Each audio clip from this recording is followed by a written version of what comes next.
And we're live! Hello all, and welcome back to the Fast Furious Fall Features. Wow, we are intense here, just FYI.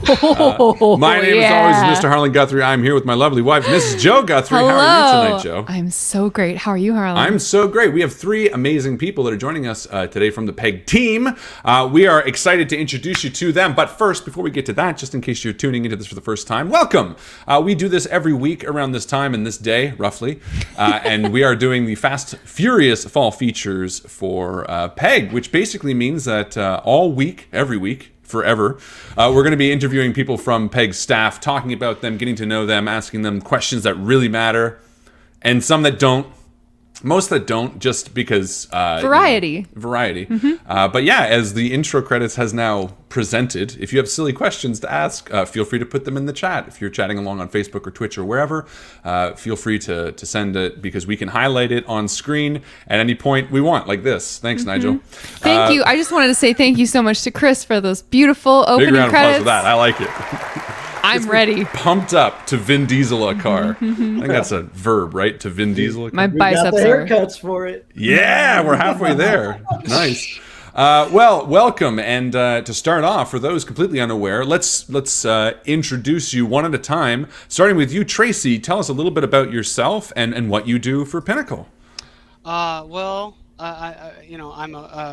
I really kind of don't feel like I belong here because I'm kind of a freelancer for Pinnacle. I'm not a full-timer like these other two, but I've done lots of stuff in my life. I've started role-playing way back when. We'll probably talk about that, but for Pinnacle, my first adventure was an adventure called A Curious Death of Violet Evans, which I did for the Savage Worlds periodical they did for a little while. And then from there I sort of jumped off on doing various different things. Finally Shane approached me to do Holler, to be sort of help develop that setting with Tim Early, who wrote it. And then after that was completed, he approached me for Pine Box Middle School, and I've got a couple of other contracts for the future that I probably shouldn't talk about yet, but we'll get it out of you for sure. You absolutely belong here. Welcome, Tracy. I'm excited to dive into all of that. Darrell, briefly, what do you do here? Yeah, so I'm mostly a writer, developer. I started working with Shane on Torg, the new Torg Eternity that came out. Nice. And for some reason keeps working with me. But I started writing adventures for Savage Worlds 2 because Savage Worlds is a game that I play. It's something that I like. So, and the more I write, the more they have me write more stuff. And so, hells yeah. So your writing is at least adequate. At least important. Adequate. That's what I aim for. Hooray! Hurrah! And Brian, the same for you. Tell us a little bit about who you are and why you're here. Sure. Yeah. I've been just with doing Savage World stuff since the mid-2000s, I guess you could say. I've written a whole bunch of things for Shark Bite, Savage Inside Us is going way back, and then through a bunch of other third-party publishers, like for Wise Guys and stuff like that, and then a bunch of my own stuff. And then I got pulled on to be part of the Pinnacle staff about a year ago. It's fantastic. Hells yeah. Awesome. Well, we're excited to have all of you here to dive into it, to get into the nitty-gritty and find out exactly who you are. Right. We're going to ask some hard-hitting questions. Yeah, and be wary, everyone asking stupid questions, because we will answer them. Yeah, they will. In 2005, you hit somebody with your... No. Let's start off with Tracy. You said you didn't belong here, which is totally not true at all. But for those who are uninitiated, obviously Holler is something that jumped up. Already a bunch of people have commented on it. For those who maybe haven't had the luxury of touching it, can you tell us a little bit about what that is? Holler was a new setting for Savage Worlds written by Tim Early, who's a sort of native Appalachian and a student of Appalachia, meaning he's a professor, teacher, and a poet. And so he studied the culture in addition to having grown up in the culture. So he wrote a setting that Shane ended up sort of grabbing onto and saying, I want to do that. And so he brought in Tim to write Holler for Pinnacle, and then he brought in me to help develop Holler for Pinnacle because Tim is not an expert in Savage Worlds, and so we brought me in to help him do that. Plus, sensibilities match with me and Tim. Tim and I are very simpatico in the way we think about games and how we design things. And so anyway, Holler is about, it's basically 19 sort of 30s, 20s Appalachia, but fictionalized. And so you have the Appalachian region, but it's been sealed off physically by a group called the Big Boys, which is basically the exploiters of the land, the people who want to do the mines and the mills and the lumber mills and stuff like that to exploit the land, exploit the people. You are playing some of those people who are being exploited, who are trapped in the holler, like not only sort of economically, but also physically. But the kicker is, of course, that there's also cryptids, there's supernatural elements, there's demons, there's all those myths of Appalachia. That's all that Appalachian lore is interwoven within the setting. So the Mothman is out there, the Sheep Squatch is out there. There's all. I mean, the Mothman is out there. Let's not pull punches here. I follow him on Twitter, actually. Yeah, I follow him on Twitter as well. So you mentioned, Tracy, that you are working with this creative. How important is it to have simpatico with a creative partner like that? Have you kind of been in situations, because you mentioned that being important so that you can kind of be back and forth. Why is that a priority to you in the way you work? Well, not only I think it provides a better product if you work together well, right? And certainly if you think in similar veins, but you also want to have, room to disagree, room to talk about things, room to have those sort of arguments that aren't really like they're not bad arguments, they're just disagreements, or how we get to things in both setting design, adventure design, and of course rules, right? Mm-hmm. I've worked with Brian. I've worked with both of these guys before, lots, right? But we get along very well in terms of personally, and we see eye to eye in the way we work. But there are times when you don't, and that's okay too. And as long as there's a professional respect there and there's a mutual sort of understanding that the other knows what they're talking about, even if they might be wrong, you can have these disagreements and still get something out of it. So I think that, that kind of relationship is a good relationship to have, even if you don't completely agree on how what's the game's best is disagreements with trust. Yes, as long sure. as the trust is there, you can get it going. But if everyone's thinking alike, no one's thinking. Might as well be one person. Tracy, how would you then qualify your creative sensibilities or your style? Like you said, that's very important that you kind of mesh well with the people that you're working with. If you had to describe the way that you approach a project to someone new, what would that look like? Well, as far as if you're looking at it from the standpoint of a developer, somebody who's working with somebody who's making a setting, I would describe myself as affable, a leader in terms of getting people to come together. Right? I'm a peacemaker. I'm a harmonizer. And so that's how I sort of view myself. And so my job is, for example, with Pine Box Middle School, working with Preston and Ed, who were part of writing the setting, and Shane, who is, the person who's sort of the rules final word and, the final word of everything, right? But my job is to provide a link, provide a bridge there, in terms of what we want for the rules and what we want for the setting, and making sure it's true to what Ed and Preston want. So in terms of that, I think of myself as a harmonizer. In terms of developing and writing adventures, I have a very distinct style that I've developed over years and years, which is, this, I call it sort of like a over the top. We have excitement, we have fun, we have adventure, but underneath there's an optional sort of vein of emotional engagement. So I'm not afraid to make you care about characters, and it's okay to not engage with caring about them, but I give you that option to say, there's this fun stuff that we're going to have crazy fights, we're going to do all the stuff over top, but if you want to, you can go dive a little deeper and get into some of the emotional range of what's going on here personally. And I find that the reason to game, right? Because my goal as a designer and as an adventure writer is connection between characters, connection between players. Did Did you, first of all, I totally agree, and I think that's Very wonderful. Did you find yourself emotionally invested in the project of Holler the same way that Tim is? You described him as a poet. Well, he is a poet, like literally, but Legally, it is on his driver's license. It says Tim the Poet last does. name. He's earned those chops. Yes, yeah.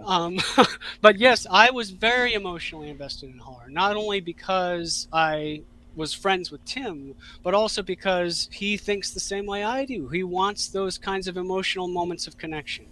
And we started with a particular way that Holler was going to be. Like, we thought it was going to be something. Then we started getting art in, and we started to collaborate, and Tim and I started to talk, and then it sort of morphed into something a little bit different, and something that I don't know, I think was better. I think turns out better than what it was originally, in the sense that you're playing people that are not only, you know, in dire straits, but also they're smart, they're wily, they're clever, and they care about things, right? We want to make them three-dimensional, and that's where Tim and I really came together and made something I think is pretty special. Well, and obviously, and as you said, you know, that simpatico being able to bash ideas around changed it, but for the better. And I think that's really important. And I think it's really difficult sometimes to create in a bubble. And we've had a lot of people on here in various shows that, you know, very few of them have written completely, you know, with their hands over their ears and their eyes closed because, well, you can't reach the keyboard. I think it's a myth, the solo artist, like, working there's entirely lying. in a bubble.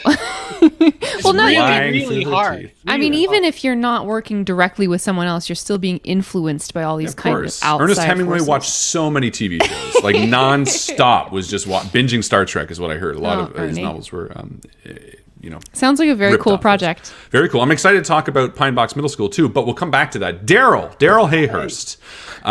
We now know a little bit about you from your brief intro, but we've already had a few mentions and comments on Lost Colony, Maw of Oblivion, because it is People not gotten only sick of that by now. So well, but you know, it's got probably one of the best titles that we've heard on this show. Lost Colony, Maw of Oblivion. It's a mouthful, but in a epic. tasty way. It feels like one of the Indiana Jones movies that didn't suck. Of Oblivion. There's two of them. Well, that's what it has to be, right? Because, you know, it's science fiction, it's dark magic, it's, you know, all that stuff that's in Deadlands, plus spaceships. Oh my God, you know, and we're going after the big bad guys that wrecked the world in Deadlands. Yeah, it's gotta sound like a big deal, and you do not want to hear some of my original titles. Like The space one. Oh yeah, no, The space one. They're still on some of the working documents or whatever, and you just like, oh no, what was I thinking? Thank God I came up with something better. So then on that note, for someone who hasn't played it and is only enticed by the title, what does it feel like to sit down as a player on a new, let's say you're getting to play with you at a convention. What does it feel like? What is sort of the bread and butter of getting to be a player in a game like this? Chaos, right? So it's like there's a lot of rule of cool, right? You guys are space cowboys. Cowboys are awesome. Space, you know, pilots are awesome. Put them together, you're double awesome. That's what you would expect. But also, like, you've got all this cool equipment and your guns and whatever, but you're in a hostile environment filled with monsters, magic, you know, things that, you know, man was not meant to know, like that stuff beyond, right? And like that's gonna put you back on the defensive, and we gonna want to encourage you, like, no, like you're on the hunt for these bad guys, right? Like this is this is your time to do this, but it's not gonna be easy. Was that sort of part of the difficulty? I mean, I've heard people talk about it at certain times in sort of you know, circles and stuff like that. Is that sort of part of what appealed to you about this? Because, you know, sometimes it's not, you know, punishing by any means, but there's definitely some games are more light and fun and just kind of appreciate challenge in a game. well, and when you think, you know, of Space Cowboy, most of the time it's sort of at the free form of, you know, how, you know, is it like a a Baron Munchausen Guardians of the Galaxy mashup where you're just kind of sailing through space and having fun and it's not really difficult, where did you sort of draw the line in like, well, no, I want this to also kind of feel like it's got an edge to it? One, it's got to have the edge because these are the big bads of the Deadlands settings. Mm-hmm. Like, they can't be pushovers. Like, it can't be easy. Mm-hmm. There's like literally 20 years of gaming, beforehand. It's like, I don't know, nobody else beat these guys. So if they were easy, that's going to feel kind of man, and like I say, if it's too easy, it's not really a game. Right? Like, it's like, hey, look, and we can tell stories and have fun like anyone, but I have found that doesn't last. Like, there's kind of an expiration date on that where you start to feel unsatisfied in a certain time. And the satisfaction comes from like, no, we could lose, we could die, can we pull this out? Do you sit down at the table then with your players and sort of set that tone for them initially? Like, hey, this is going to be a capital D difficult game, so be ready to play strategically, and here are the stakes, essentially? Every GM has levers that they can pull on that, right? Like, you don't have to go for the throat every time. We're going to give you the tools to make it hard. And there are some characters, I think, that only shine when things get difficult. And so if it is too easy, that character kind of never really gets their moment in the spotlight. And that's part of one of the things about Savage Worlds that makes it work, right? Is you've got that Benny economy where, okay, this person's the superstar and they're burning their bennies. Once they're out, that spotlight needs to start shifting. It's like, well, now someone else has got to start picking up this slack. You have to, because the person that's normally taking control, they're out, they're empty. If they keep going, they're going to die, and people need to kind of learn that rhythm and embrace it. Now, Harlan really glommed on to the Lost Colony Maw of Oblivion title. Glommed. That's the word of the night. You found it. Glommed. Good job. From 60s science fiction. I myself found more interest in the Legend of Ghost Mountain. Oh, yes, poor Ghost Mountain. Yeah. If you could please tell us and the audience a little bit about that product, I would love that. Yeah, so Legend of Ghost Mountain is from the mind of Shane Hensley, right? Just like Holler's from the mind of Tim Early. Ghost Mountain is from the mind of Shane Hensley. And it's kind of got all those Shane-isms in it, right? Like, it's a world on the brink. And in this case, it's the martial world, that world that you see in martial arts movies.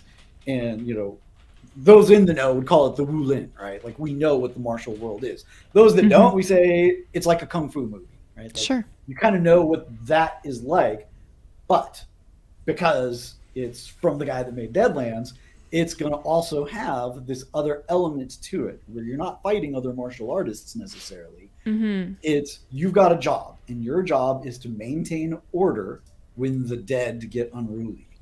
Like, they're supposed to go to hell, like that's how it's supposed to work, but not everybody follows the rules, and when they don't, your characters are the ones that have to, intercede and make an unruly ghost go to hell, or solve the problem that's making them want to act up, right? As we like to emphasize that it's not always that the dead are evil. Some of them are just desperate, right? Just like, misunderstood, really. Well, no, like, for example, like a ghost trying to protect a living loved one from the same person that got them. It's like, yes, you can beat that ghost up and send them to hell. That is just creating a new problem, right? Sure. Like, you're just making it worse. So there's that level of investigation. And like, as we like in these worlds, we want a lot of adventure and we want to escalate. So we're going to establish that baseline and then blow it up, right? Like, oh man, something really big happens. And there's a literal army of the undead marching across the world. Why? See, I like that. Yeah. I like a little bit of spooky undead in my gaming. So these projects sound really awesome. Tell us about your role in bringing them to life and putting them in front of gamers. Yeah, I'm the get it out the door guy. So I do a lot of writing. That's one of the happy things, right? It's something I've always wanted to do is write, and now I can actually make a living doing it. That's shocking and amazing, right? But in addition to writing, to getting the material and all that, I've had a lot of various jobs and experiences that prepared me to manage teams, and also I like learning about the development side of it, working with those tools, getting things together, like that last 5% between, okay, here's a pile of text and here's a book, right? And not as many people have learned that 5%, and that makes it's a valuable commodity.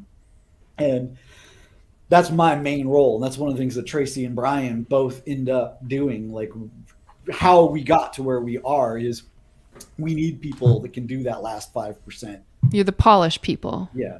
It's not even just polish. It's like assembly. It's part management, part assembly, part polish, and part like, oh my God, we didn't even think of this. How like, so you can try and push back and make someone else do it, or you can just do it and get it done.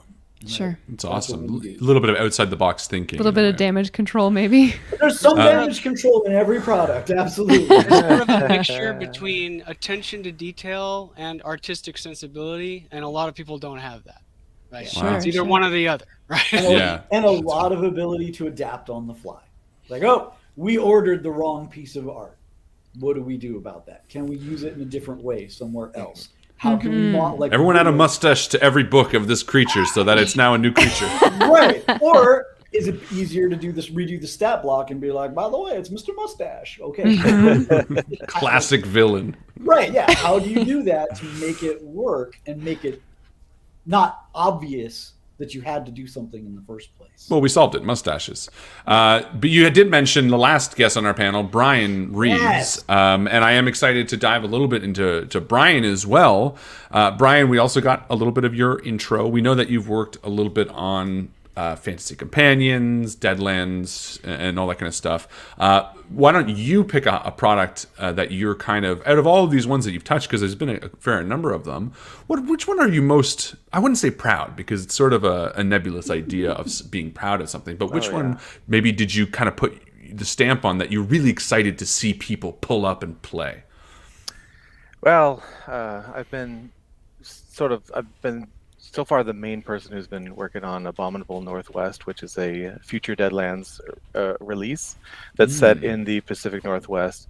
That's been entirely sort of on my plate to do, which is awesome, because I actually live up here and I've been to a lot of the places that I got to write about, which was kind of an extra perk almost. You know, I get to like, these are places that I've lived up in the Pacific Northwest most of my life. And for a Canadian, what places are you talking about? I'm talking about the states of Washington, Idaho, and Oregon.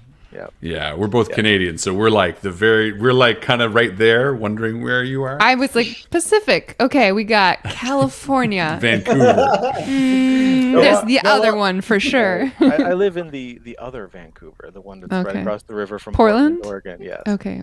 Oh, that's funny. You can actually see Portland from parts of Vancouver, so it's that close. Yeah. Interesting.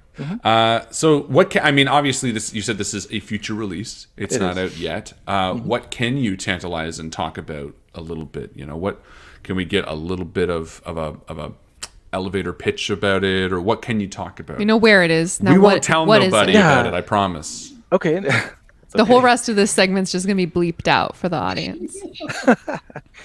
Well, about a little over a year ago, we released a similar book. It was called Hell on the High Plains, and it covered 6 different states: Montana, Wyoming, Colorado, Nebraska, and the Dakotas, and Kansas.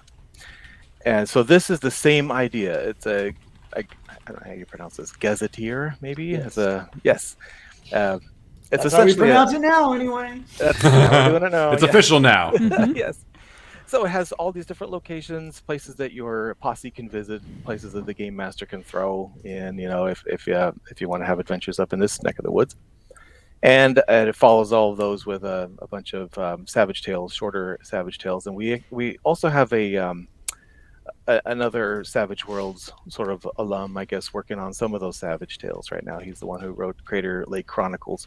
He's putting together a series of linked adventures, or at least a bunch of them anyway, that pertain to some of the bones of the old preacher Grimm, who perished down in Lost Angels, and whose body has been sort of scattered by his true believers.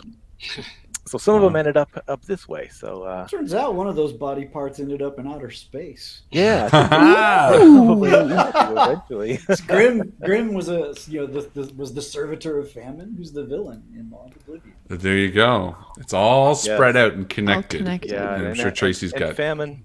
Famine is mostly California, but also kind of bleeds up into the Pacific Northwest as well. We get her effects up this way as well. So it's exciting. So how much? So you said this is sort of your, this is the one you're spending the most time on. How much of yourself have you gotten to throw into this? Like how much of your own ideas or your own spin of things? It's all been mine so far. I try to avoid too much personal service or something like that, but. I wrote a character named Ryan Beeves. He's the hero character and saves everyone. He's so smart and handsome. He must be in every scenario. I absolutely put my friends in books, but they're usually the murder victims. Oh no. Damn. So look for yourselves, everyone. Perfect. I've dipped into sort of past campaigns and things like that, and things that I've written to pull forward some ideas, and I've done likewise here with Abominable Northwest. It's just been a blast, though, really, to write about these places and get to have fun with them. Right? It's like, here's this city, here's this location, but there's a banshee who lives there now, and she's a gunslinger, right? And things like that. So that's just I just love that. Do you hit up like an atlas or Google Maps or whatever, and you find like a real small town, and you kind of create, a setting map based around like a real ass location? Or yes, it does involve quite a lot of research, because the first thing I had to do was decide what are the locations that I want to cover. Mm-hmm. And since it's the book is just as long as Hell on the High Plains, but only covers 3 locations, 3 states / territories, so I had to include more than we did in the previous books. And so I had to go back and look at old maps and see what was around back then, because some of the cities that we know just were not there, or were nothing to talk about back then. There were like 100 people living there. So I had to see what was going on at the time. So I put together all these different locations for all 3 of the states. And then I just started writing about them, for the most part in alphabetic order, And Nice. I had to just go do some research. A and find is out for Right. Arkansas. That's I don't great. know where. Yeah. No, Arkansas is a whole Doesn't state. matter. I don't know. I'm Canadian. When's Deadlands coming back to Canada? Yeah. But yeah, so They did have some in like 2003. Canada, yeah. I want new. Come on, Brian. Across the border. That I We can got get lots of on. geography up here. Do your other Honestly, don't Vancouver. know. Hey, Joe and Harlan are up for grabs. We'll write your Canadian mission. But so beyond just looking at a globe and Google Maps, what kind of, to familiarize yourself with some of these areas, what kind of media did you pull from?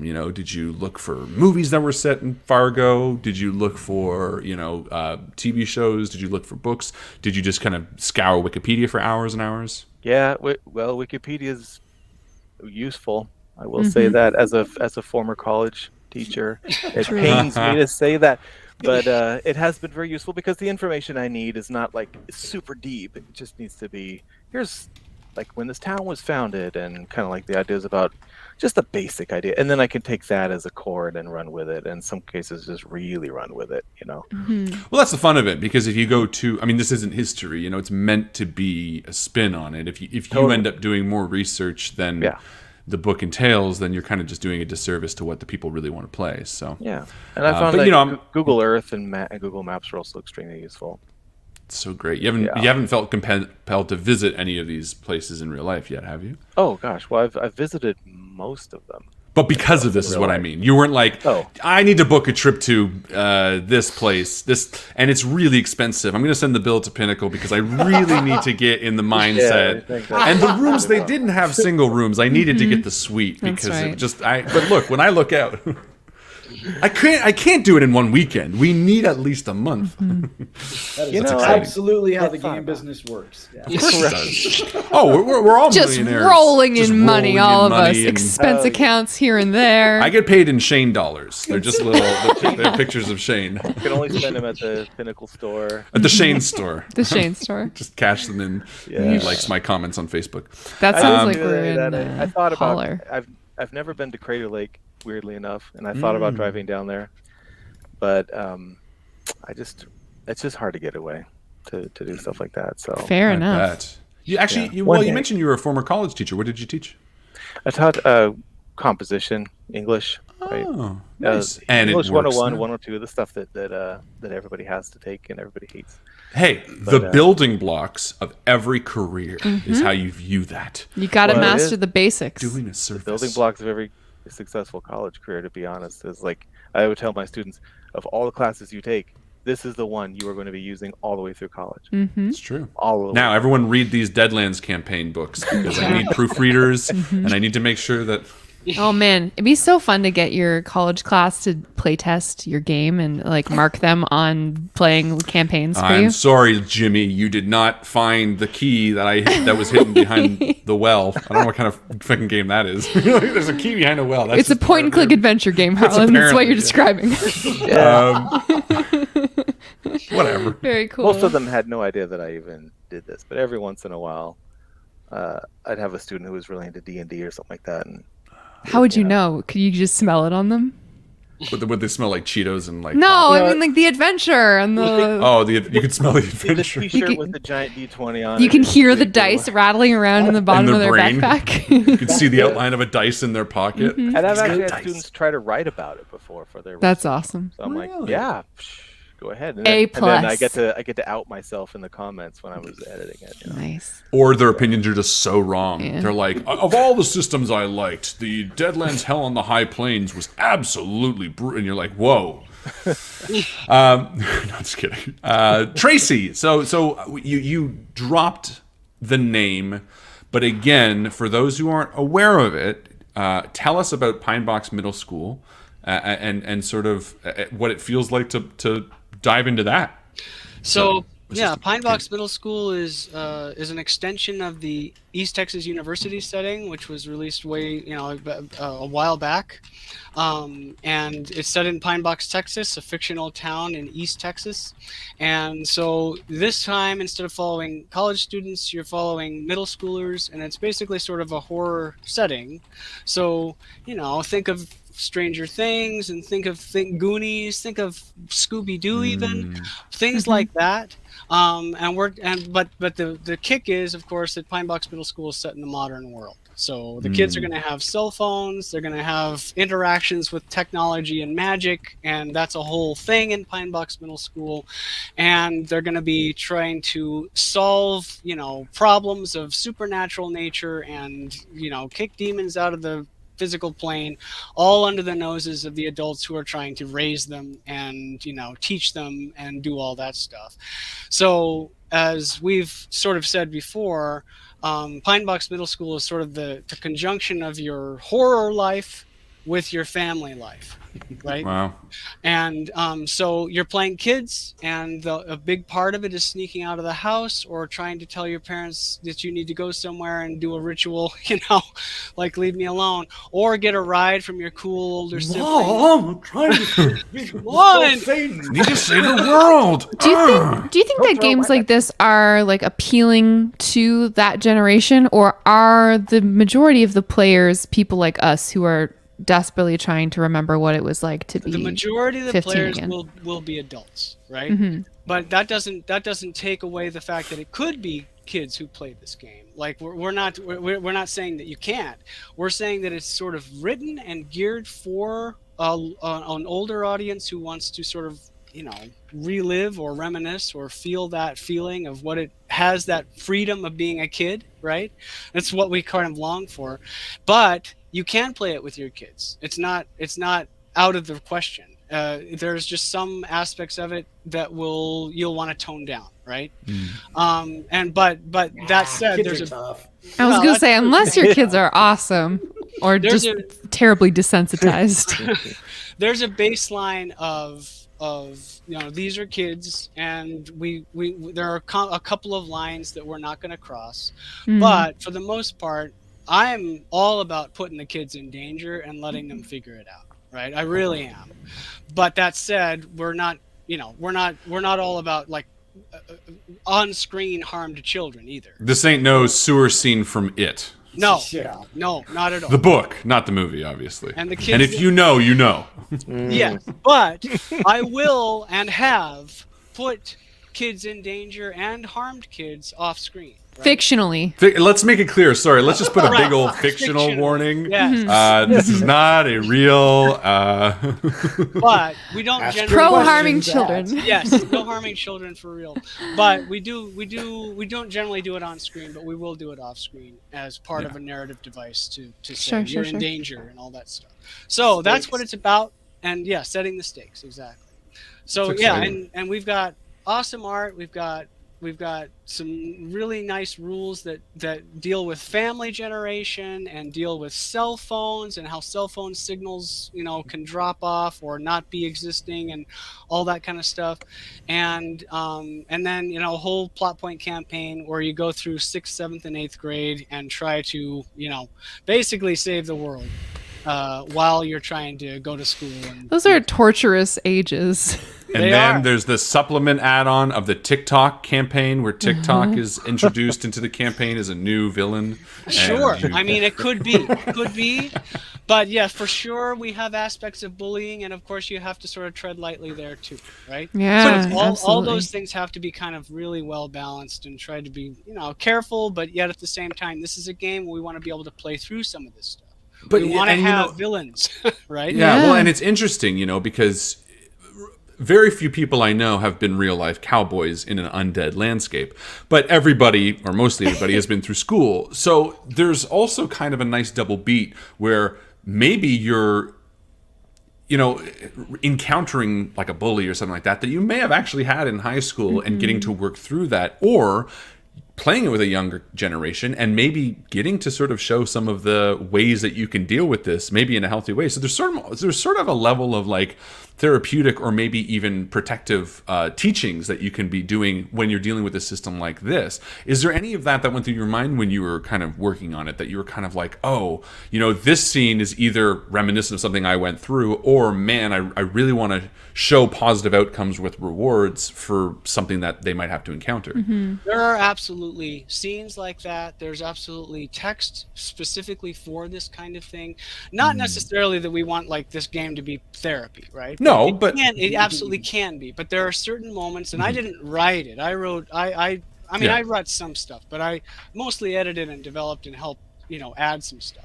But Scott Woodard, who did the original manuscript, he has said that this was a real, it was a I forget how he described it, but it was really sort of facing down some of his childhood memories in writing this game. Nice. But there is one specific sidebar that goes really deep into sort of playing kids with disabilities, and how Interesting. not only how you can do that narratively and within the game, but also how to engage or not engage with the rules when you're doing that. Interesting. And basically saying, like, if you want to play a kid with a disability, only if you want to engage with that disability, then you make a hindrance or something out of it, right? If you want to play somebody in a wheelchair that is not hampered by their wheelchair, then don't take a hindrance related to that wheelchair. It's just a trapping. It's just a trapping, and that way you can engage with it without feeling like you're being hindered or limited by it, right? Interesting. And so that's in the book. I specifically wrote a sidebar for that, and that was sort of adapted from what Ed Wetterman originally wrote. And so yeah, we're absolutely. I mean, it's part of the horror, or part of the modern genre of role-playing games, is you have to sort of think about some of this stuff. You Of have course. to. Oh, absolutely. There's no way out of it, right?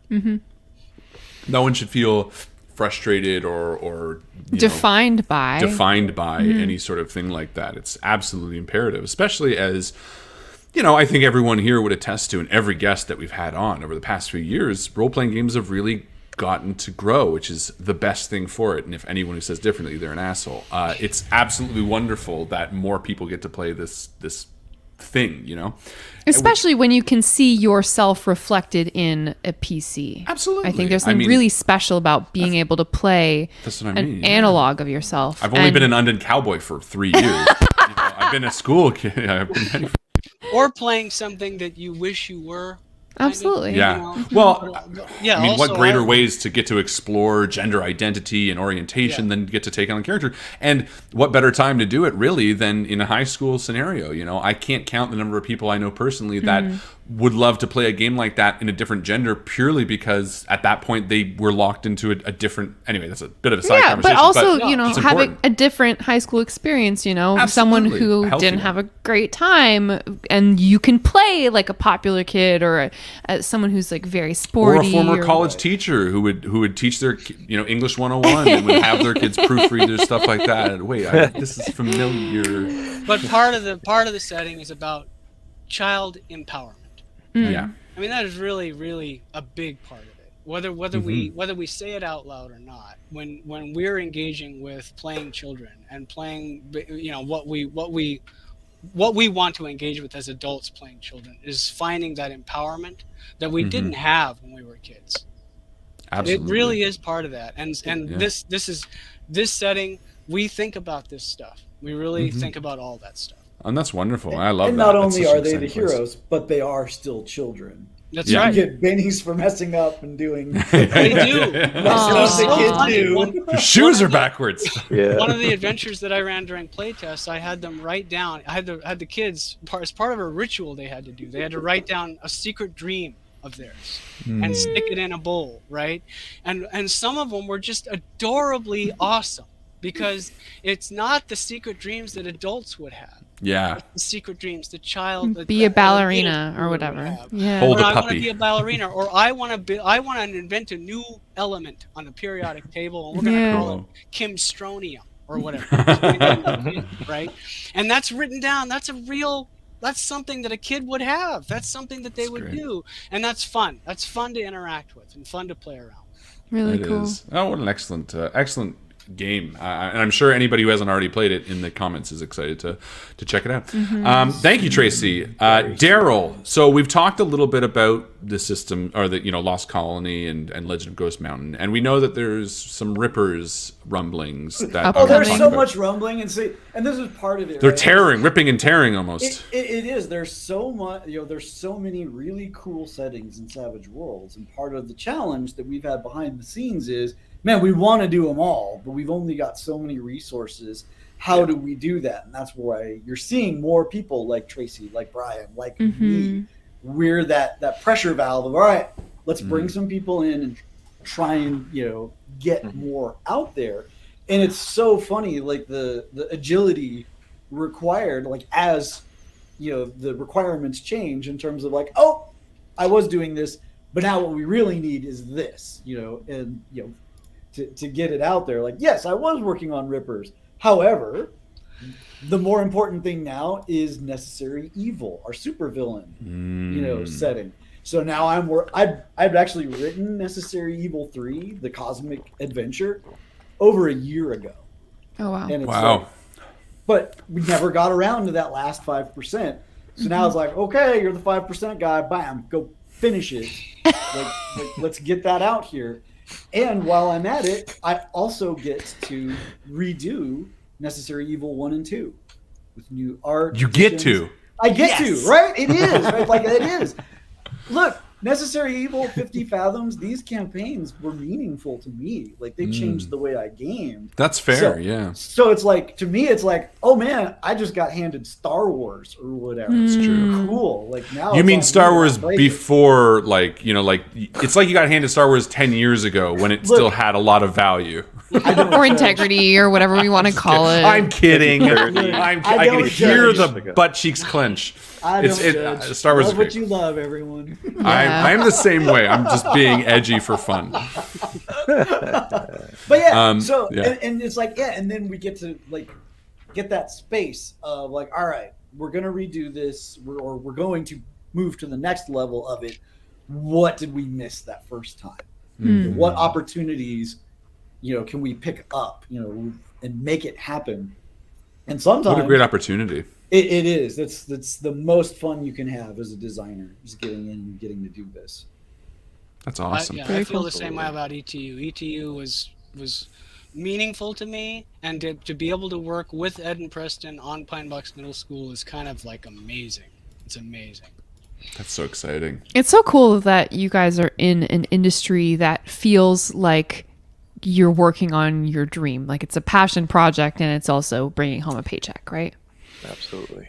That's really exciting. And there's a lot, there's a lot of back and forth, right? It's a prerequisite to getting where we are that you have to love it. Of course. Because love is the main reason to do it, right? Like we don't like to pretend like, oh yeah, this is like a super lucrative. It'd be really hard to fake. Yeah, it'd be hard to fake passion about a system that you're this sort of, into, like being this, as Tracy mentioned, being simpatico with another developer creator, trying to kind of bash around all the things. It'd be really tough to fake that, to be like, this could matter. You have to care. Well, and that's why this show is so cool, because we get to talk to people who care. Passionate about this hobby, right? No one gets into it because they're like, oh yeah, RPGs are fine. Yeah. I guess I got into it for the money. Right. Or doesn't happen. The prestige, of course. The recognition, endless. I got it for all the awards and the Oscars, really. But yeah, and Darrell, you mentioned as well earlier that the games tend to lose their charm if there's not that difficulty. A little bit of challenge, like something, just something. To keep how you important invested. does crunch sort of play into something that you're doing? Obviously, when you're playing within this world, the Pinnacle, the rules are as such, Preset. but there are certain ways you can tweak it. For me, it's it's not specifically about crunch. It's about the support that we provide a game master. Because it's very easy to be like, okay, and here's some stuff, go play. Like you go figure it out.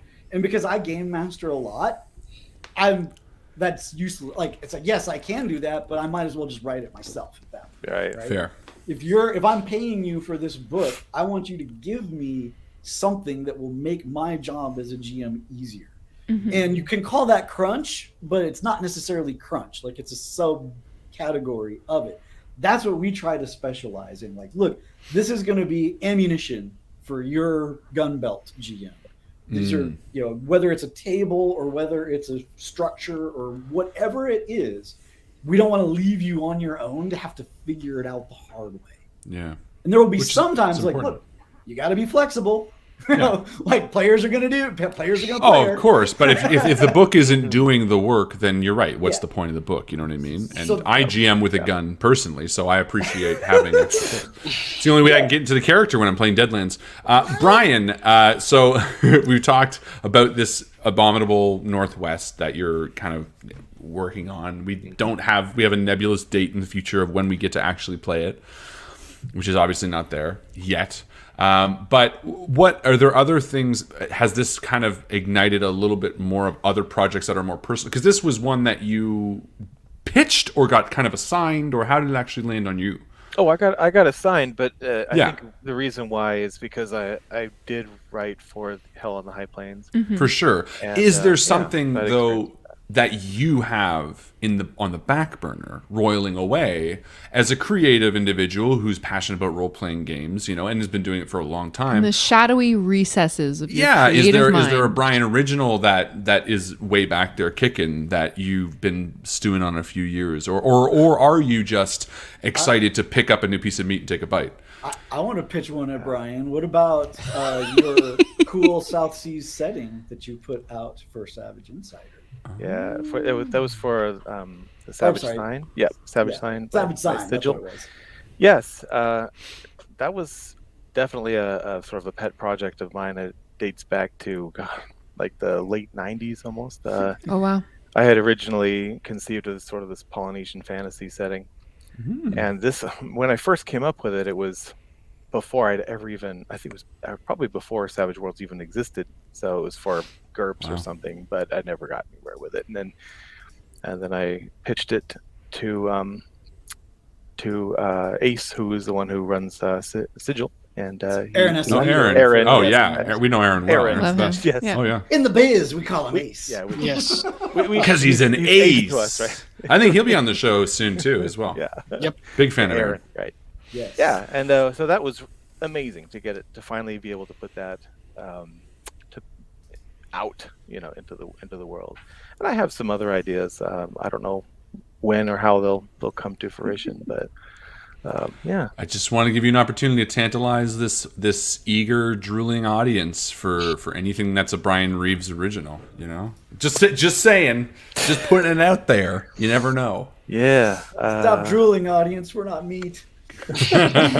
I do like your background, though, Brian. I got to say, it's definitely one of the most well composed backgrounds we've seen. It's very. I love all. I can see the D&D books in the bottom. Sorry, got all of my we don't books. talk about, what do we call them here? Sorcerers of the Beach. Sorcerers of the Beach is what we call about them and their products. Oh, I got all kinds of stuff. There's lots of Savage World stuff right over here. Oh, we're talking enough about them. So we have a few audience questions. I think some of them might be serious, some of them are not. One's about an aardvark I'm going to choose to ignore. Here's a question for Darrell. If you can give a sneak peek about the Necessary Evil rewrite, what's the power level for the original Star City setting / campaign? Original campaign was 4-color. 45-point supers, what we would consider like your solid Avengers, X-Men comic book dudes. And then Breakout was street level, power level 2 in our parlance. And now we're power level 5, cosmic, Jack Kirby power dots everywhere. Yes! Whoa. There's your sneak And peek. more to come in the future. I guess this question's for Tracy in regard to Pine Box. Will there be an option to play as an older... Well, I mean, is there an option to play as an older or younger kid, such as siblings that get mixed into the adventure? I mean, there's nothing to stop you from doing that, but the setting is sort of set up to have you in middle school, right? To have you in that environment and with that kind of family and friend sort of infrastructure. If you want to play the older kids, I suppose you could, but then you'd have to sort of structure adventures around that in a way that involves them, right? And that's a little tricky, and it's not something that we've done right now. But my suggestion is, you want to play the younger or older kids, GM it. Yeah, Play right. the GM. Exactly. Good call. Because then you one of have- the characters, he's got siblings Yes, to deal with. every one of them has something, and that allows you to just be completely free and crazy to play the most annoying signaling you can, without having to adhere to any kind of player creation rules, right, or character fair. creation rules. So that's my advice. Perfect. Good advice. All right, I will ask this question just because I don't want to feel exclusionary. If you had invented an animal that came before aardvark in the dictionary, what would it be and what it would be called, I guess? It's for everybody. Go for it. Yeah. Brian, you first. Oh, me first? Yeah. Okay. We're an equal question opportunist because Chris put it in the credits that animal you get to or- ask silly questions, and I can see him backstage laughing away and clapping his hands, and now he has to watch you suffer. Cool. How about the amicus? Double A amicus. Like you think your dog's your best friend? Wait till you get yourself an amicus. This one's got a tagline. I like it. It's got a tagline. You think your dog's best friend? Wait for the amicus. All right, That's I like right. it. You're selling it to us. You sold it. Good job, Brian. All right, who's next? Darrell. Darrell, give us your AA. Sure. Well, mine would be, it's called a 6, the number, because numerals would come before. Ah, clever. And it's, rather than a biological animal, it would be a mechanical creature. Oh, this is cool now. Composed of different artificial intelligence. Not that I made something like that up for Necessary Evil 3 Cosmic Compensation. Okay, so you're cheating is what you're saying. Yes! cheating. Damn right! This is the dipping I was talking about. All right, Tracy. Geez, I don't know. Let's call Well, you it just said a lot. So. Let's call it an advermouse, AAE ver, and a hybrid kitty cat with a hamster. Love it. Oh, I like it. Great answers, everybody. A+. And fine question. I am Skylion. You're welcome. You're welcome. that we Adequate answered question. that. So as we wind down here, we always like to end every interview, whatever we want to call this, by asking the people on the show, you three, what you're enjoying lately. And this is just an opportunity to share a YouTube rabbit hole, a Netflix show, a book, A sandwich recipe, anything you want, just to put more good shit out there. Because at the end of the day, all we really want as humans is more good shit, whether it be food or entertainment or whatever. So, one at a time, Tracy, tell us just what are you enjoying? What do you want people to check out? Well, this is like it's complicated for me, but lately I've been watching Pen 15, right? Pen 15 is a Hulu show, and it's about middle schoolers, but it stars two like 30-year-old women who are playing middle schoolers. And the thing is, it's a mature show, so it is a very, very, very realistic representation of middle schoolers in the year 2000-ish. And it's hard to watch sometimes, like really hard to watch, because It looks so good. Harlan's got his mouth open. It's like cringe so comedy. crazy. It's hard, but it's so real that there are moments you're just like, man. I'm adding it to my watch list. Harlan loves that shit. I love cringe. I love like Nathan Fielder, The Rehearsal, like all that kind of really kind of awkward stuff. But it was created by the two women who are starring in it, and then they do the whole body double thing for when there's any interaction with kissing or anything like that. So the women are not kissing middle schoolers, but all surrounded by them are their child actors, right? Oh But boy. what makes it so great is that the two women, especially Maya, is an amazing performer. She's an amazing actor, and like she can dance, she can do all kinds of things, and those things come out during the show in ways that are really surprising, and you go, wow, dang, So it's informative for the middle school thing, but it also is mature, and don't mess around. You be in a good headspace going to watch it, because it can be very awkward and hard to watch sometimes. What a great recommendation. Yeah, I'm really so good. excited to watch that. Hot take. Very, very exciting. Good call. It's literally already added to my watch list. I'm going to check it out. Darrell, what do you got? So honestly, most of what I watch and read is just trash. Yay! Share the trash. Share it. Spread it around. Well, right now, yeah, but I'm not going to out myself by really, saying which trash. But I will. There's something good that's come out in the last year that I would actually wholeheartedly recommend.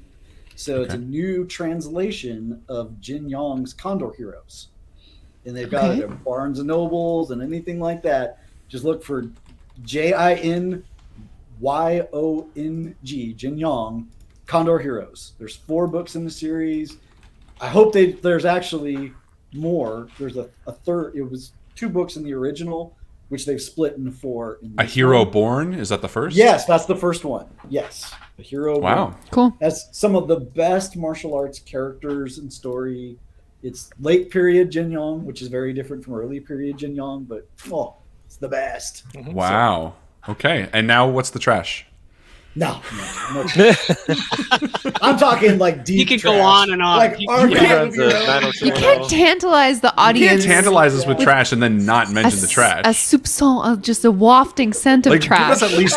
Give us at least the Show brand us. of trash. Are you talking about like? I'm talking like Reality TV or what do visual you- trash? Like more like 90s cable shows that are now That's on okay. any free streaming service that you can find. Like Home Improvement or something? Like No, more like Vice Academy movies, that kind of trash. Sure. Good. Why? That's not Why would trash. anyone watch it? I didn't have cable back in the day. What was I missing? Oh God! All right. Everyone awesome. needs a little bit of comfort trash. There's a lot of comfort trash all the time. I just pile myself around trash. It's great. Awesome. Good recs. Cool. Trash TV and a really Good. nice Yeah, like Jin good Yong. and bad. Yes. The Jin Yong Good stuff. and good is the way I'm viewing it. Brian, share with us. Awesome. I'll take you guys out with a connection to Halloween, which is coming up pretty soon. Because every time, this time of year, I don't even know how long, I get in the mood for Tales from the Crypt and Creepshow. I absolutely love those creepy old EC comics. I just recently bought the collection. The other one, the number 2 is on the way in the mail. They have Dark Horse has put together a whole bunch of them, sort of like reprinted and stuff like that. Yeah, they're awesome. And then I'm going to be running some Tales from the Crypt at Halloween at the end of this month, 27th through 30th. Our own Savage Worlds free online gaming convention. Yeah, check out Halloween. You're going to be on point, Brian. Nice. Absolutely. Yeah, but really, I'm taking the recommendation as a Tales from the Crypt comic. That's what I'm taking out of this. Yes. Can I do one? Adore those. Can you do one? I want to do one. Oh, of course. Yorkshire puddings. Oh, yeah. We had them really for dinner enjoying tonight, and I Yorkshire ate puddings almost half of the whole thing Yeah, of them she ate a that lot we of made. the Yorkshire puddings that God, we they're made. so good. Really I never had them before I fell in love with this man, and now, Yeah. can't Now get this it. isn't a Canadian thing, is it? No. I'm not going to Yorkshire go out puddings? and not be able to find this. Have you never had a Yorkshire pudding? I have not.